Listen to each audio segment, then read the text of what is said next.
কিন্তু ও নিজেও তো ছেড়ে দেওয়ার পাত্র নয়, যথেষ্ট বলবান পুরুষ অমিত। কিছুদিন আগের অ্যাক্সিডেন্টের কারণে শক্তির কিছুটা ক্ষয় হলেও এতটাও দুর্বল নয় যে কৃতিকের হকি স্টিকের প্রহারের বিপরীতে ও চুপচাপ হাত গুটিয়ে বসে থাকবে। এবং সেই শক্তিরই বহিঃপ্রকাশ ঘটালো অমিত। উঠে গিয়ে শক্ত হাতে ঘুষি ছাড়লো কৃতিকের নাক বরাবর। অতপর নাক ফেটে রক্ত বেরিয়ে এলো ওর। কৃতিক সেটা আলগোছে মুছে নিয়ে ঠোঁট কামড়ে আঙুলের ইশারায় অমিতকে বলল, good job, just hit me, নাহলে তোমাকে মারতে আমার অনুশোচনা হচ্ছে। You fucking psychopath. কথাটা আওড়ে ওকে মারতে গিয়েও মারল না অমিত। থেমে গিয়ে উল্টো চিল্লিয়ে উঠে বলল, কেন মারছো তাহলে? কেসের শত্রুতা আমার সাথে তোমার? কৃতিক অমিতকে পুনরায় হকি স্টিক দিয়ে মারতে মারতে বলল, আই এম সরি, বাট তুমি খুব বড় মিস্টেক করে ফেলেছ। জানতে চাও সেটা কি? অমিতের শরীর ফেটে রক্ত বেরোচ্ছে, তবুও চোখে মুখে এক প্রকার কৌতূহল নিয়ে কৃতিকের পানে চাইল অমিত। কৃতিক চোয়াল শক্ত করে বলল, আজ যে মেয়েটার দিকে তুমি নোংরা চোখ দিয়েছিলে, যার শরীরে লালচে করে হাত বাড়িয়েছিলে, ওই মেয়েটা আমার বিয়ে করা বউ, আমার সম্পত্তি, আমার heartbeat, even she is my everything bastard. কৃতিকের কথা শুনে চমকে ওঠে অমিত। এটা হলে কৃতিকের রাগের কারণ? কিন্তু এটা কি করে সম্ভব? অমিতের জানা মতে ওর মা কৃতিকেরও সৎ মা, তাহলে সৎ বোন কি করে বউ হয়? OMG, it's a huge blunder. কিন্তু এখন কৃতিক নিশ্চয়ই এত বড় ভুলের জন্য অমিতকে ছেড়ে দেবে না। অমিত চুপচাপ শুষ্ক ঢোক গিলছে দেখে কৃতিক পুনরায় বলে, আগের বার সতর্কবার্তা দিয়েও শুধু গাড়ি অ্যাক্সিডেন্ট করে ছেড়ে দিয়েছিলাম, তারপরে ক্রমাগত একই ভুল করে গিয়েছে তুমি। কৃতিকের শেষ কথাটা শোনা মাত্রই অমিত বিম্ব হয়ে পড়ে। মনে মনেই ভাবে, আগেরবারও অরুর ব্যাপারে কথা বলে যাওয়ার সময় অনাকাঙ্ক্ষিত ঘটনাটার শিকার হতে হয়েছিল ওকে, আর এখনও। নিজের কথা শেষ করে কৃতিক পুনরায় অমিতকে হকি স্টিক দিয়ে প্রহার করতে যাবে, ঠিক তখনই কোথা থেকে যেন ছুটে এসে সায়র অর্ণব দুজনে মিলেই তাড়াহুড়ো করে ধরে ফেললো হকি স্টিকটাকে। সেই সাথে সামলাতে ব্যস্ত হয়ে পড়লো উগ্র মেজাজি কৃতিককেও। অন্দরমহল এখনো নিস্তব্ধ, কারোর কোনো সারা শব্দ নেই। হয়তো এখনো সবাই বাইরে স্টেজের ওইখানে বর কনে নিয়ে মেতে আছে, অথচ ওরও এখানে একা রুমে বসে বসে হাঁটুতে মুখ গুজে চোখের জল ফেলছে। লম্বা পরিপাটি চুলগুলো এলোমেলো হয়ে আছে, থাপ্পড়ের আঘাতে গালটা জ্বলে যাচ্ছে। মনে হচ্ছে হাঁ করলেও ব্যথায় টনটন করে উঠছে। কৃতিকের মুখের আগেই হাত উঠে যায় শরীরে, যা অরুর প্রচণ্ড ভয় পায়। ওই জন্যই তো সবসময় ওই সব কাজ এড়িয়ে চলে যেগুলো কৃতিকের অপছন্দ। কিন্তু আজ না চাইতেও সেই একই কাজ করলো ও। আর অমিত, যে মানুষটাকে ওর চোখ বন্ধ করে বিশ্বাস করলো, ভাইয়ের মতো ভরসা করলো, এমনকি কৃতিকের সাথে পর্যন্ত যাকে নিয়ে তর্ক করলো, সে কিনা এভাবে সুযোগ নেওয়ার চেষ্টা করলো। ছি, ভাবতে গা ঘিনঘিন করে উঠছে ওর। কাঁদতে কাঁদতে মাথাটা ধরে এসেছে ওর। একটু ঘুমাতে পারলে মনে হয় ভালো হতো। তার উপরে নিচে আপা কি করছে কে জানে। অরুর মস্তিষ্কে প্রবাহমান হাজারো ভাবনার ছেদ ঘটল কৃতিকের আগমনে। কৃতিক রুমে প্রবেশ করতেই ঝকঝকে লাইটের আলোয় অরু দেখল ওর নাকে মুখে রক্ত লেগে আছে। নিজের স্বামীর এমন অবস্থা দেখে অরু উদ্বিগ্ন হলো বটে, কিন্তু মুখ ফুটে কিছু জিজ্ঞেস করলো না তীব্র অভিমানে। কৃতিক কোনো কিছু জিজ্ঞেস করার ফুসরত দিল না। এগিয়ে এসে অরুর হাতটা ধরে টানতে টানতে নিয়ে গেল রুমের বাইরে, অতপর কোলে তুলে সিঁড়ি ভেঙে একেবারে নিচে বিয়ের আসরে।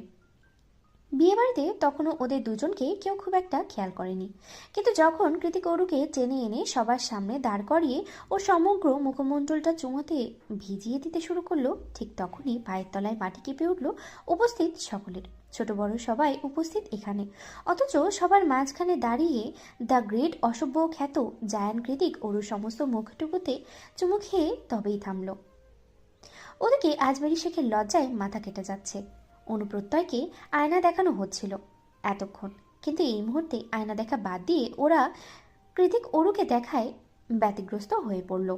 অরুর অবস্থা মরিমরি। চারিদিকে জোড়া জোড়া কৌতূহলী আর সন্দিহান চোখগুলো এড়াতেই নিজের চোখ দুটোকে খিচিয়ে বন্ধ করে মাথাটা নুইয়ে রেখেছে অরু। কৃতিক প্রথমে অরুর আঙ্গুলের ভাঁজে আঙুল ঢুকালো, তারপরে শক্ত গলায় বলল, মাথা উঁচু করো রাইট নাও। চারপাশে সকলে এখনো কিংকিত কর্তব্য বিমূঢ়। তা দেখে কৃতিক সবার উদ্দেশ্যেই বলে ওঠে, Everyone, attention please. For your kind information, it's the biggest mistake যে আমি সবাইকে জানিয়ে ধুমধাম করে বিয়ে করতে পারিনি। But I am not single anymore. I have a wife. আর এখন এই মুহূর্তে আমি সবাইকে জানাচ্ছি, আমার পাশে যে মেয়েটা দাঁড়িয়ে আছে সে আমার বিবাহিতা স্ত্রী, মিসেস জায়ান কৃতিক চৌধুরী। হ্যাঁ, জানি এখন অনেকের মনে অনেক প্রশ্ন রয়ে গিয়েছে যে আমি সেটাও ক্লিয়ার করছি। আমার স্ত্রী আমার এই সৎ মায়ের আগের পক্ষের সন্তান এবং আমি জেনে শুনে তাকে বিয়ে করেছি। উই আর হ্যাপিলি ম্যারিড নাও। আশা করছি আমাদের সম্পর্ক নিয়ে কারোর মাঝে আর কোনো সন্দেহ কিংবা জটিলতা নেই এখন। যদি থেকে থাকে তাহলে আমার কিচ্ছু চাই আসে না, কারণ যে কে কখনো সোসাইটির ধার ধারে না। Never ever. এক নাগাড়ে কথা শেষ করে গলা কিছুটা খাদে নামিয়ে কৃতিক পুনরায় বলে, thanks for your valuable time guys. Now you can enjoy the party. শেষ বাক্যটার ইতি টেনে অরুকে এক প্রকার ফেলে রেখেই হনহনিয়ে ভিতরে চলে গেল কৃতিক। আজ বোধ হয় আর অরুর উপর থেকে রাগ কমবে না ওর। সমৃদ্ধির মধ্যরাত। রূপোর থালার মতো 4টা তির্যক রূপালী আলোতে ভুবন ভরিয়ে তুলেছে। তারপরেও ঈশান কোণে কয়েক সেকেন্ড অন্তর অন্তর জ্বলে ওরা বিদ্যুতের ঝলকানি, আর চারিদিকের তীব্র হিমেল হাওয়ায় মনে হচ্ছে শেষ সাথে বৈশাখী ঝড়ে লণ্ডভণ্ড করে দেবে প্রকৃতি। প্রত্যেকের বাড়িটা কৃতিককুঞ্জের তুলনায় কুড়ে ঘরই বলা চলে। ছোট মতো একটা দোতলা বাড়ি, নিচতলায় বসার ঘর, রান্নাঘর আর অতিথিদের জন্য গেস্ট রুম, আর উপরতলায় প্রত্যয়ের বাবা মা আর বড় আপুর শোবার ঘর। যদিও বা বড় আপু বেশিরভাগই তার শ্বশুর বাড়িতেই থাকে। কালের ভদ্রে যখন এই বাড়িতে আসা হয় তখনই কেবল তার রুমে মানুষের আনাগোনা লক্ষ্য করা যায়। প্রত্যয় নিজেও আমেরিকা থেকে বছর অন্তর ছাড়া দেশে ফেরে না, যার ফলস্বরূপ মুরব্বী 2জন ছাড়া পুরো বাড়িটা শূন্যই থাকে বলা চলে। প্রত্যয়ের আব্বু আম্মু অমায়িক মানুষ। বিয়ের আগে শ্বশুর শাশুড়ি নিয়ে ওর মন বহেনি যে অযাচিত আতঙ্কগুলো ঘুরে বেড়াচ্ছ। চোখ বুঝলেই শ্বশুরবাড়ি নামক জায়গাটাকে যেন মহাযজ্ঞস্থল ঠেকত। সেই সকল ভুল ধারণাকে এক দর্শনেই বিনাশ করেছে প্রত্যয়ের আব্বু আম্মু। আজ এই বাড়িতে পা রাখার পরে অরু আর কৃতিকের বিষয়টা নিয়ে প্রতিবেশী আত্মীয় স্বজনের মুখ থেকে ইনিয়ে বিনিয়ে কথা বলা শুনতে হয়নি অনুর। কিন্তু প্রত্যয়ের আব্বুর কান অবধি সেসব কথা পৌঁছানোর সঙ্গে সঙ্গেই তিনি তৎক্ষণাৎ প্রতিবাদ করেছেন। নিজের আত্মীয় স্বজন হোক কিংবা শুভাকাঙ্ক্ষী, সবার উদ্দেশ্যে গম্ভীর গলায় একটাই কথা বলেছেন। বৌমা যেহেতু আমার, বউয়ের পরিচয়টাও আমারই। আর আমার পরিবার নিয়ে যারা কুসংস্কৃত মন্তব্য করার স্পর্ধা দেখাবে তারা কখনোই আমার শুভাকাঙ্ক্ষী হতে পারে না। তাছাড়া ধর্মীয় আইন কানুন বাদ দিয়ে সমাজের কুসংস্কার গা ভাসানো মানুষ আমি নই। ধর্মে যে সম্পর্কে প্রাধান্য আছে আমার নিকটও তার যথাযথ সম্মান রয়েছে। দ্বিতীয়বার বৌমার বোনকে নিয়ে আর একটাও কথা যাতে না হয় এই বাড়িতে। কথা শেষ করে তিনি তার স্ত্রীকে ডেকে দৃঢ় গলায় আদেশ করে বললেন, প্রার্থনামু, তুমি খেয়াল রেখো বৌমার সম্মানহানি হয় এমন কোনো কথা যাতে দ্বিতীয়বার আমার কান অবধি না আসে। নতুন শ্বশুর শাশুড়ির কাছ থেকে এতটা প্রাধান্য, এতটা আন্তরিকতা পেয়ে সত্যিই তখন গর্বে বুকটা ফুলে ফেপে উঠেছিল অনুর। বারবারই মনে হচ্ছিল প্রত্যয়ের মতো একজন ভদ্র, সভ্য, শান্ত ছেলে জন্ম দেওয়া কেবল তাদের মতো অমায়িক আর স্বচ্ছ হৃদয়ের মা বাবার দ্বারাই সম্ভব। রুমের কোণে অবস্থিত লম্পেটে পুরোটাও সেগুন গাছের ড্রেসিং টেবিলের সামনে দাঁড়িয়ে চুল মুছতে মুছতে সন্ধ্যা রাতের সেসব কথা ভেবেই আরও একবার চাপা দীর্ঘশ্বাস বেরিয়ে এলো অনুর চিত্তজোড়ে। প্রত্যয়ের রুমটা একতলা কিংবা দোতলায় নয়, বাড়ির একমাত্র ছেলে হিসেবে সম্পূর্ণ আলাদা ডেকোরেশন করে চিলেকোঠার ঘরটাই প্রত্যয়ের রুম হিসেবে বরাদ্দ করা। প্রত্যয় যখন দেশে ছিল তখন থেকেই এই চিলেকোঠার ঘরটাই ওর। আর এখন ওদের বিয়ের প্রথম বাসরাতের আয়োজনও এই ঘরেই করা হয়েছে। পুরো ঘরটাতে ভর ভর করে সুঘ্রাণ ছড়াচ্ছে পুরনো খাটে নতুন করে সাজানো তাজা রজনীগন্ধা আর টোকা টোকা গোলাপের আস্তরণ। সাদা চাদরে মোড়ানো বিছানা জুড়ে গোলাপের ছড়াছড়ি। সেদিকে তাকালেও কেমন অপার স্নিগ্ধতায় ভরে ওঠে মন প্রাণ।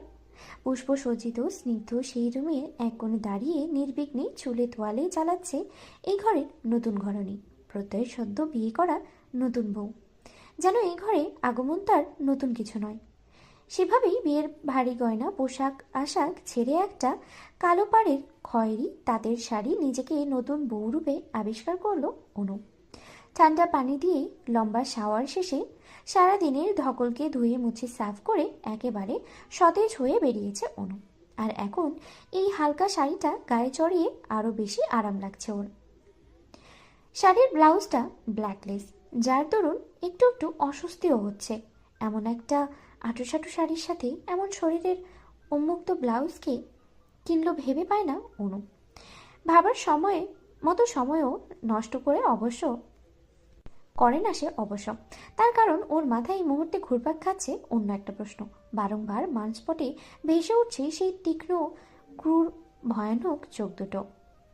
ওর মনে আছে ছোটবেলায় এই চোখ দুটোকে ভীষণ ভয় পেত ও, আর এখন পায়। কিন্তু হঠাৎ করেই এতগুলো বছর পরে কোথা থেকে উদয় হলো সেই মানব? কেনই বা ফিরে এলো তাদের শান্তশিষ্ট নিরিবিলি জীবনে? ওদের জীবনে তো মানুষটার আর কোনো অস্তিত্ব নেই। তাহলে আজকের দিনে কেন এভাবে দেখা দিল সে? এটা কি কেবলই অনুর মতিভ্রম নাকি অন্য কিছু? অনুর ভাবনার জগতে পর্দা টেনে যায় প্রত্যয়ের আগমনে। প্রত্যয় একটু অন্যমনস্ক হয়েই রুমে প্রবেশ করে। আত্মীয় স্বজনদের অধিকাংশই কর্মজীবী হওয়াতে যে যার মতো ফিরে গিয়েছে সবাই। বাড়িতে আপাতত আপু আর তার হাজবেন্ড ছাড়া আর তেমন কেউ নাই। সবাইকে এক এক করে বিদায় দিতে দিতে রুমে আসতে এত রাত হয়ে গেছে প্রত্যয়ের। তার উপরে কৃতিক কল করেছে কয়েক ঘন্টার জন্য হলেও কাল অফিসে যেতে হবে ওকে। শেয়ার হোল্ডারদের সাথে ইম্পর্টেন্ট মিটিং রয়েছে। তার চেয়েও বেশি চিন্তার বিষয় হলো কাল জামাই শাশুড়ি একই সাথে নিজেদের প্রজেক্ট লঞ্চ করবে। কি জানি কি হবে, কি করেই বা এই দুজন হট টেম্পারকে একই সাথে সামলাবে ও। চিন্তায় মাথা ভো ভো করছে প্রত্যয় রুমে ঢুকতেই অসম্ভব মিষ্টি সুঘ্রাণে ওর চোখ দুটো আবেশে বন্ধ হয়ে এলো। ফুল, মোমবাতি, সেই সাথে পরিচিত নারীর গায়ের গন্ধ মিলেমিশে পুরো ঘরটাকে সৌরভে মম করছে।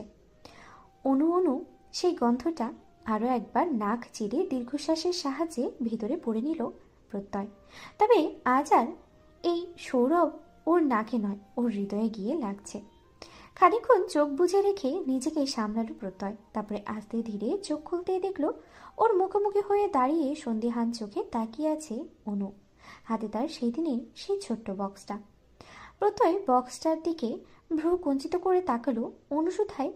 আপনার কি ঘুম পেয়েছে প্রত্যয় সাহেব? চশমাটাও দেখি পড়েননি, ঠিকঠাক দেখছেন তো আমায়? অনুর কথায় এক চিলতে হাসি খেলে গেল প্রত্যয়ের ঠোঁটের আগালে। ও অনুকে আগাগোড়া পরখ করে বলল, তোমাকে দেখতে আমার চশমার প্রয়োজন নেই অপরিচিতা। চোখ বন্ধ করলে সর্বদাই তুমি আমার দু চোখের পাতায় রাজত্ব করে বেড়াও, আর এখন চোখ খুললো তুমি। প্রত্যয়ের এসব প্রেম কথা ভালোই লাগে অনুর। মাঝে মধ্যে লজ্জাও পায় বেশ, কিন্তু এই মুহূর্তে পেল না। উল্টো প্রত্যয়ের কথাতে দুয়ানা প্রশ্রয় না দিয়েই হাত বাড়িয়ে বক্সটা দেখিয়ে সোজা সাপটা জিজ্ঞেস করে, বিয়ে হয়ে গিয়েছে, আজ প্রথম রাত, তাহলে এবার বলুন কি আছে এতে? আমি আর পারছি না চুপ হয়ে থাকতে, কৌতূহলে মাথাটা কিলবিল করছে আমার। প্রত্যয় এবারও অনুকে মসৃণ হাসি ফেরত দিয়ে বলে, প্রথম রাতে স্বামীকে সালাম না করে উপহার দেখতে চাইছ? ইটস নট ফেয়ার অনু। অনু তৎক্ষণাৎ দাঁত দিয়ে জিভ কাটে, তারপরে বলে, এই রে, ভুলেই গিয়েছিলাম। পরক্ষণেই শাড়ির আঁচলটা পিঠের উপরের দিকে দিয়ে টেনে এনে সামান্য নিচু হয়ে সালাম করলো প্রত্যয়কে। তারপরে আবারও সেই একই বলি, এবার বলুন তো এতে কি আছে? অনুর উন্মুক্ত মসৃণ মোমের মতো পিঠের দিকে চেয়ে প্রত্যয় ঘোর লাগা গলায় বলল, কি পড়েছো এটা? সব দেখা যাচ্ছে। অনু বলে, আগে আমার কথার উত্তর দিন, তারপর বলছি। অনুর অবস্থা দেখে মনে হচ্ছে এতে কি আছে না জানা অবধি প্রত্যয়কে এক দণ্ড বসতেও দেবে না ও। আর প্রত্যয় কিনা এইটুকু সময়ে কত কিছুই না স্বপ্ন দেখে ফেলেছে। Silly feelings. প্রত্যয় দুই চোখে এখন সেই সব অব্যক্ত নেশাতুর অনুভূতিগুলোর ঘুরপাক খাচ্ছে, কিন্তু অনুকে বোঝানো মুশকিল। তাই এবার আর কোনো রূপ কথা না পেঁচিয়েই বক্সটাকে খুলে অনুর হাতে ধরিয়ে দিল প্রত্যয়। অনু অবাক চাহনিতে বক্সের ভিতরে উকিঝুঁকি দিচ্ছে। তবে হয়তো এখনো দামি জুয়েলারি কিংবা কোনো হানিমুন টিকিটস। অনুর জানা মতে বাসর রাতে তো স্বামীরা এইসবই উপহার দেয়, কিন্তু এখানে তেমন কিছুই দেখতে না পেয়ে আশাহত হলো অনু। ফোঁস করে একটা নিঃশ্বাস ছেড়ে প্রত্যয়কে শুধালো, কই? প্রত্যয় কাবার থেকে টি শার্ট আর ট্রাউজার বের করতে করতে বলল, কি কই? কোন উপহার? অনুর কালো হয়ে যাওয়া চুপসানো মুখটা দেখে প্রত্যয় অনেকটা কাছে এগিয়ে এসে ওর চিবুক তুলে হিসিয়ে বলে, কি বলেছিলাম আমি? এর মাঝে তোমার স্বপ্ন আছে, আর সেটাই আমার তরফ থেকে তোমার জন্য বাসর রাতের বেস্ট গিফট। অনু ভ্রুকুচকে বলল। স্বপ্ন মানে? কেমন স্বপ্ন? প্রত্যয় কিঞ্চিত ঠোঁট বাঁকিয়ে হেসে বক্স থেকে একটা আইডি কার্ড বের করে অনুর গলায় পরিয়ে দিয়ে বলল। এই যে আমার বউ, সবচেয়ে বড় স্বপ্ন। এতক্ষণে অনুর টনক নড়েছে, চোখ দুটো ছলছল করছে। ও সেই ছলছলে চোখ নিয়ে প্রথমে প্রত্যয়ের দিকে অবিশ্বাসের চাহনি নিক্ষেপ করলো, অতপর কাপা হাতে আইডি কার্ডটা চোখের সামনে তুলে ধরলো। সেখানে গুটি গুটি ইংরেজি অক্ষরে অনুর নাম আর ছবি বসানো। অনন্যা শেখ নামের পাশেই ইংরেজি বড় হাতের অক্ষরে পরপর 3টে অক্ষর লেখা, LLB অনার্স। এত জ্বর চাপটা, এত উথাল পাতানে অনু তো ভুলেই গিয়েছিল নতুন করে পড়াশোনা শুরু করাটা যে ওর সবচেয়ে বড় স্বপ্ন। মায়ের অসুস্থতায় যা না চাইতেও বিসর্জন দিতে হয়েছিল ওকে। মস্ত বড় গেট পেরিয়ে ভার্সিটিতে প্রবেশ করার স্বপ্ন তো অপূর্ণই রয়ে গিয়েছিল। মনের টানাপোড়া তো কম হয়নি এককালে, কিন্তু অনু নিজেকে বুঝিয়েছিল বড় মেয়ে হতে গেলে দায়িত্ব নিতে হয়। বাড়ির বড় সন্তানকে এত নিজের কথা ভাবলেই চলে না। তাদের পৃথিবীতে পাঠানোই হয়েছে পরিবারের সর্বসকলের সুখ নির্ধারণ করার জন্য। কিন্তু আজ এই মুহূর্তে প্রত্যয় নিজ হাতে অনুর স্বপ্নকে অনুর হাতে ধরাই দিল। নতুন করে মনে করিয়ে দিল অনু এখন আর একা নয়।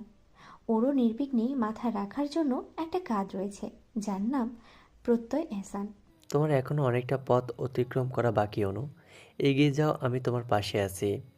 তোমার স্বামী, তোমার বেস্ট ফ্রেন্ড, তোমার শুভাকাঙ্ক্ষী সবসময় তোমার পাশে আছে। প্রত্যয়ের কথায় এতক্ষণে ভ্রমটা কেটে গেল অনুর। মতিভ্রম থেকে বেরিয়ে বাস্তবে ফিরে আসার সঙ্গে সঙ্গে প্রত্যয়ের উপরে ঝাঁপিয়ে পড়ে ওর গলাটা শক্ত করে জড়িয়ে ধরে। চিৎকার করে কেঁদে উঠল অনু, কাঁদতে কাঁদতেই বলল, এটা কি করছেন আপনি? কি করেছেন? এত ভালোবাসা কেন দিচ্ছেন? পাগল হয়ে যাব তো আমি। আপনি আমাকে আজকে যা দিয়েছেন তাই দুনিয়ার কেউ দেয়নি আমাকে, কেউ না। অনু সরল মনে কাঁদতে কাঁদতে কথাগুলো বললেও ওর বলা কথা আর চিৎকারে প্রত্যয়ের চক্ষু চড়কগাছ। প্রত্যয় তৎক্ষণাৎ চোখ মুখ খিচে অনুর মুখটাকে হালকা চেপে ধরে বলল, আরে কি বলছে সব? নিচের সবাই শুনলে কি ভাববে? আস্তে বলো জান, আস্তে। অনু নিজের নাকের পানিটুকু প্রত্যয়ের এক্সক্লুসিভ শেরওয়ানিতে মুছে নতুন উদ্যমে কাঁদতে কাঁদতে বলল, আসতে বলবো মানে? আমি তো সবাইকে জানিয়ে বলবো আপনি আমাকে কি দিয়েছেন এটা। কয়জন স্বামী দিতে পারে এটা? আর এমন আত্মা আছে শুনি? কার এমন আত্মা আছে শুনি? কয়জন স্বামী পারে বিয়ের প্রথম রাতেই বউকে এতটা ভালোবাসা দিতে? বলুন। তারপর আবারও কান্নার আওয়াজ। প্রত্যয়ের ঠিক নিচের রুমটাই ওর আবু দুলাভাইয়ের রুম। অনুর এমন কান্নাকাটি আর আহাজারি শুনে প্রত্যয় দুলাভাই আবুকে উদ্দেশ্য করে গম্ভীর গলায় বললেন, তোমার ভাইয়ের একটু সংযত হওয়া উচিত ছিল অন্তুর মাম্মু। মেয়েটা নিশ্চয়ই খুব কষ্ট হচ্ছে, এত কান্নাকাটি করছে। বিয়ে প্রথম রাতে এভাবে পশুর মতো আচরণ কেউ করে?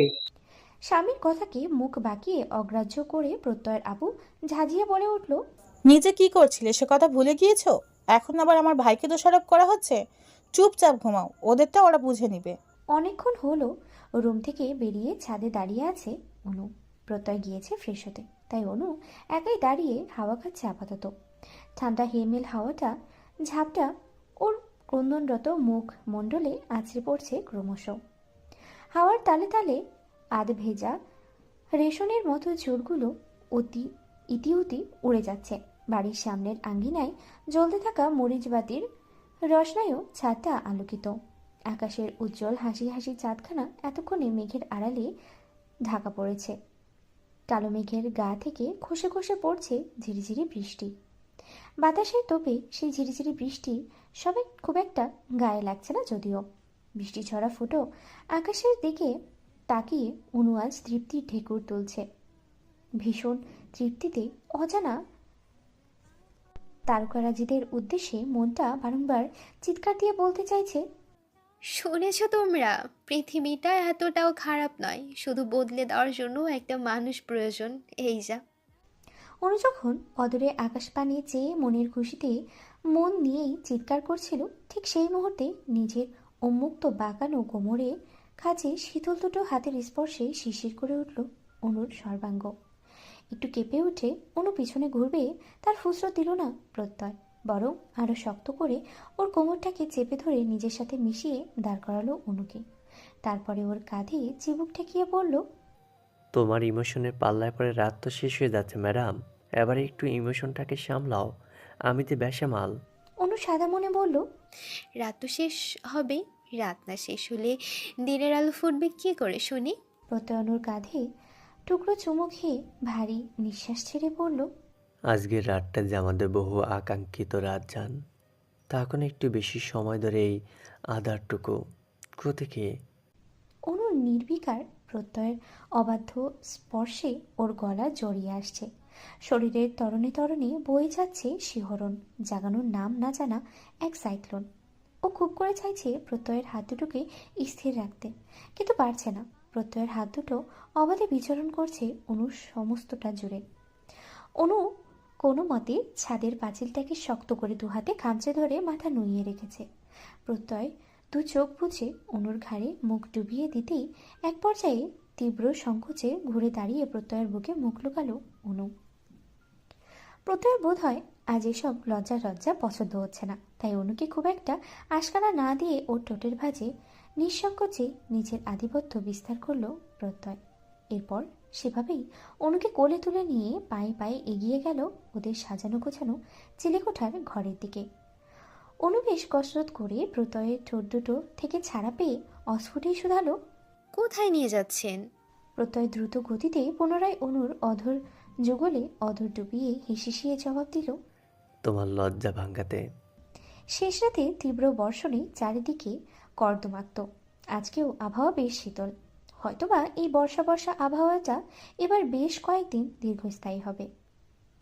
স্টেট আমেরিকার মতো দেশ থেকে ফিরে পুরো ঢাকার এই ভাঙাচোরা পিচ ঢালা রাস্তা ধরে হাঁটতে বেশ বেগ পেতে হচ্ছে সায়রের। স্পন্সরশিপ থেকে পাওয়া পায়ের লাল সবুজ ট্যাগ লাগানো গুচি ব্র্যান্ডের জুতাটাও কাদায় মাখামাখি, যা দেখে এই মুহূর্তে এই কাদায় বসে ঠোঁট ফুলিয়ে কাঁদতে ইচ্ছে করছে সায়রের। চিপাগলি নিবাসী ওই ঝাঁঝওয়ালা মেয়েটাকে কানে ধরে টেনে এনে এসব দেখিয়ে বলতে ইচ্ছে করছে, দেখ রাগিনীর বাচ্চা দেখ, তোর জন্য আমার লেটেস্ট ব্র্যান্ডের জুতোটার মানিজ্জত কাঁদে ডুবে গড়াগড়ি খাচ্ছে, তবুও রাগ দেখাবি, কোথায় কোথায় মুখ ঝামটি দিবি, কিসের এত তেজ তোর? এই টুকুনো চুনোপুঠির মতো শরীর আবার আমাকে তেজ দেখাই, হুম হুম। এক মনে হাঁটতে হাঁটতে কখন যে চিপাগলি নিবাসী সেই রাগিনীর বাড়ির সামনে এসেই থামলো তা টের পায়নি সায়র নিজেও। গন্তব্য যখন এখানেই, তাহলে জানা অজানা নিয়ে কী বা আসে যায়? সায়রেরও যায় আসলো না। ও আজ আর উকিঝুঁকিও দিল না। অনেকটাই নিশ্চিন্ত হয়েই হাঁটি হাঁটি পা করে এগিয়ে গিয়ে বাইরের সিঁড়ি বিয়ে তড়িঘড়ি করে উপরে গেল নীলিমার শ্যাওলা পড়া ছাদে। আজকে আর নীলিমার নাচ করছে না। ঘুঙুর সমেত ছাদে এলেও সেসব আপাতত অযত্নেই ছাদের এক কোণে মুখ থুবড়ে পড়ে আছে, আর নীলিমা ছাদের পাঁচিলে কোনোই দিয়ে ভর করে দুই হাত কপালে ঠেকিয়ে রেখেছে। দেখে মনে হচ্ছে কোনো এক অস্থির ভাবনায় বিভোর হয়ে আছে মেয়েটা। নীলিমা কী নিয়ে ভাবছে তা বোধগম্য হলো না সায়রের, তাই ও পেছন থেকে আচমকাই ডেকে উঠে নরম গলায় বলল, নাচবে না আজ আর? আমি তো দেখতে এলাম। নীলিমা চমকে উঠল না, তড়িঘড়ি করে পিছনেও চাইল না। ভাবটা এমন যেন ও সায়রের উপস্থিতি টের পেয়েছে। বাতাসের সাথে ভাসমান সায়র সায়র গন্ধটা নীলিমা বুঝতে পেরেছে। আদতে তেমন কিছু কিনা কে জানে। তবে নীলিমা আপাতত আস্তে ধীরে ঘুরে তাকিয়ে চলটা শক্ত করে সায়রকে বলে ওঠে, কি চাই আবার, কেন এসেছেন? সায়রের গায়ে লাগলো না নীলিমার চরম তিক্ত কথাগুলো। ওর এতদিনে বোঝা হয়ে গিয়েছে অর্ণব কেন এত নির্লজ্জ। সায়র নিজেও এই মুহূর্তে অর্ণবের পন্থাটাই অবলম্বন করলো। নীলিমার কথাতে ভ্রুক্ষেপ না করে এগিয়ে গিয়ে নীলিমার সামনে দাঁড়িয়ে বুকের বাপাশে হাত রাখলো। অতপর কোনোরূপ কপটতা না করেই কাতর কণ্ঠে বলল, কেন যে সকাল থেকে বুকটা জ্বলে যাচ্ছিল, অযথাই দম আটকেই আসছিল, তো চোখ দুটোও দারুণ তৃষার্ত। কেন যে মন বলছিল তোমার দেখা পেলে সব অসুখ এক নিমেষেই সেরে যাবে, তাই সবার অগোচরেই তোমার কাছে ছুটে এসেছি নীলিমা, কেউ জানি না আমি এখানে। সায়র নিজের অভিব্যক্তি প্রকাশ করতে গিয়ে এই প্রথম নীলিমার নামটা উচ্চারণ করলো, যা নীলিমাকে অবাক করে দিতে সক্ষম। নীলিমা অবাক হয়ে চট করে সায়রের চোখে চোখ রাখলো। সায়র আবারও বলে, চেয়ে দেখো, এখন আমি পুরোপুরি ফিট। আই থিঙ্ক আমার অসুস্থতার মোক্ষম কারণটাই তুমি। তোমাকে বোধহয় আমার লাগবে। সায়রের কথায় নীলিমার কপালে সূক্ষ্ম চিন্তার ভাঁজ পড়ল। ও তৎক্ষণাৎ প্রশ্ন ছুড়ে শুধালো, লাগবে মানে? আমি কি জড়বস্তু নাকি? আর তাছাড়া আমার নীলিমার কথাকে মাঝপথে আটকে দিয়ে সায়র শান্ত চোখে তাকিয়ে দৃঢ় গলায় বলল, আমি বলেছি লাগবে, তার মানে লাগবে। তুমি আমার ফ্রেন্ডস জোনটাকে যথেষ্ট শান্ত আর নিরিবিলি ভাবো। আমরা ততটা সভ্য প্রজাতির নই। সবকটার ব্যাকগ্রাউন্ড উত্তপ্ত কয়লার মতোই দগ্ধ। খুব বেশি নড়চড়া করতে এসো না, পড়ে যাবে তাহলে। নীলিমা বুঝল না সায়রের কথার আগামাথা। তবে সায়র যে বেশ সাবলীল ভাষায় শান্ত স্বরে ওকে হুমকি দিয়েছে সেটা খুব ভালো মতোই ধরতে পারছে ও। এই মুহূর্তে কারোর মুখে রানী, দুজনেই দুজনের চোখের দিকে তাকিয়ে নীরবতা পালন করছে ওরা। হয়তোবা দুজন দুজনের চোখের ভাষা পড়ে ফেলার বৃথা চেষ্টা চালাচ্ছে। তবে ওদের এই দীর্ঘক্ষণের চোখাচোখির অবসান ঘটিয়ে হুট করেই ছাদে চলে আসে নীলিমার আব্বাজান তাইয়েব জামান। তিনি ভিতরের সিঁড়ি ভেঙে উপরে উঠতে উঠতে হাঁপানো সুরে বললেন, আম্মা যান, বাজার নিয়ে যাচ্ছি, রাতের কাউন্টটা। তিনি বাকশক্তি হারিয়ে ফেললেন যখন দেখলেন অচেনা এক সুদর্শন যুবক তার ছাদে দাঁড়িয়ে তার দিকেই হতভম্ব চোখে তাকিয়ে আছে এই মুহূর্তে। তাইয়েব জামান মোটা ফ্রেমের চশমার ফাঁক গলিয়ে সায়রকে আগাগোড়া পরখ করে গম্ভীর গলায় বললেন, ও মিয়া, তুমি কেঠা? এই মহল্লায় তো তোমার আগে দেখি নাই, মগার চেনা চেনা লাগছে।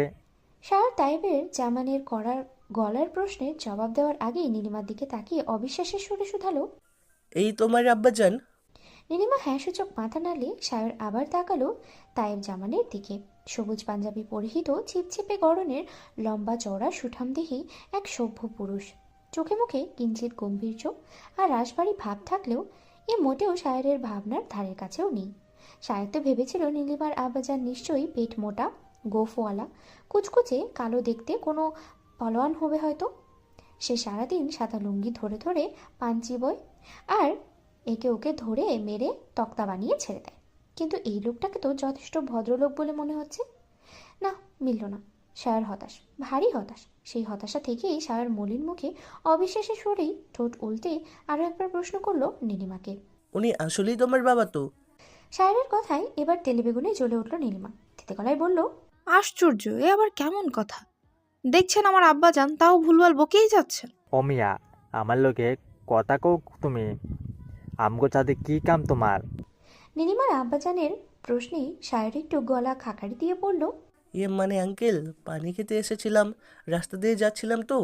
তাইব জামান বুঝতে পারার মতো করে হালকা মাথা নাড়িয়ে বললেন, ও, এটা আগে কইবা না? ওহ, তাইলে নিচে আইসা পানি খাওয়াই যাও।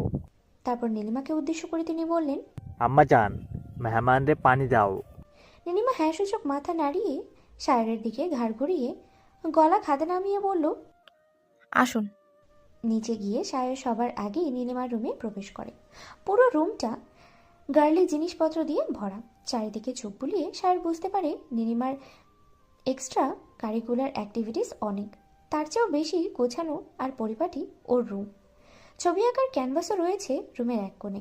সেখানে সূর্যাস্তের অর্ধেক পেন্টিং এখনও অসমাপ্ত ক্যানভাস দেখে সায়রের বোধগম্য হলো দেয়াল জোড়া পোর্ট্রেটগুলো তাহলে নীলিমার নিজের হাতেই আঁকা। মেয়েটা আসলেই ট্যালেন্টেড। এই পর্যায়ে এসে নীলিমাকে সূর্যের সঙ্গেই তুলনা করে বসলো সায়র।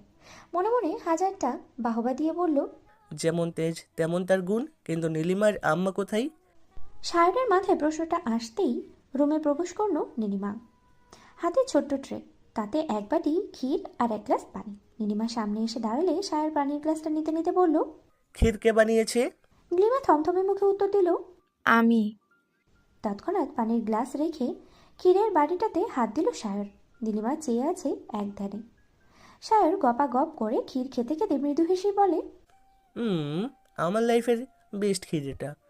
এবার নীলিমাও ঠোঁট কামড়ে সামান্য হাসল, যা সায়রের দৃশ্যগত হওয়ার আগেই আবারও উবে গেল। সায়র খেতে খেতে আবারও প্রশ্ন করে বলল, আচ্ছা, শাশুড়ি আম্মা না মানে তোমার আম্মা কোথায়? নীলিমা কোনোরূপ দুঃখ প্রকাশ না করে স্বাভাবিকভাবে বলল, আম্মা নেই। আমার ছোট ভাইয়ের জন্মের সময় আম্মা দুনিয়া ত্যাগ করে। তারপর থেকে আমি, আব্বা আর আমার নয়ন মিলে আমাদের পরিবার। ওই জন্যই তো আমি দূরে কোথাও। নীলিমা মাঝপথেই কি ভেবে যেন থেমে গেল। সায়রকে আশ্বস্ত করে বলল। হ্যাঁ, বলো। নীলিমা পুনরায় বলতে আরম্ভ করে। ওই জন্য আব্বা আর ভাইকে ছেড়ে আমি দূরে কোথাও যেতে পারবো না।